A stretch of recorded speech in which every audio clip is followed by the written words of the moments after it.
أشرقت نفسي بنور من فؤادي. ہمارے عالم حضرت اقدس چند سال پہلے انتقال ہو گیا، مولانا محمد موسیٰ روحانی البازی رحمۃ اللہ علیہ، حضرت اقدس مفتی محمود رحمۃ اللہ علیہ کے شاگرد ہیں۔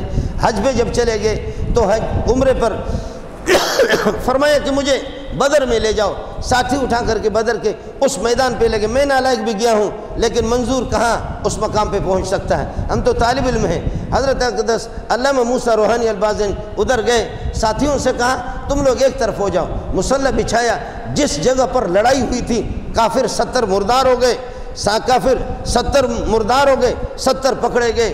اس جگہ پر حضرت مولانا موسیٰ روحانی البازی نے مصلی بچھایا، مصلی بچھا کر کے نفل پڑھنے لگے، نفل پڑھ کر کے رونے لگے، کہنے لگے اوے بدر، اوے بدر۔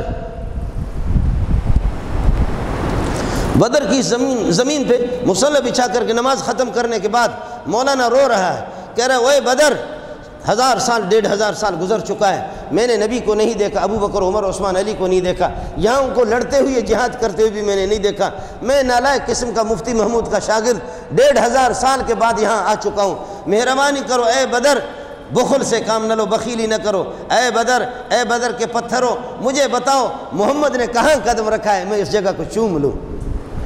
اے بدر کی سرزمین مجھے بتا دے میرے نبی نے کہاں قدم رکھا ہے، میں اس جگہ کو چوم لوں۔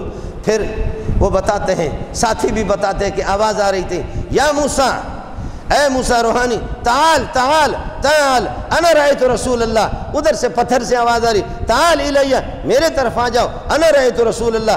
ادھر سے آواز آ رہی ہے، تعال الیہ، میرے طرف آ جاؤ، انا رأیت رسول اللہ صلی اللہ علیہ وسلم۔ مولوی موسیٰ صاحب میرے طرف آ جاؤ، میں نے محمد کو دیکھا ہے۔ وہ پتھر اب بھی گواہ ہے، وہ سرزمین اب تک بھی گواہ ہے، تعال الیہ انا رأیت رسول اللہ صلی اللہ علیہ وسلم، میں نے اللہ کے رسول کو دیکھا۔ نفسي بنور من فؤادي.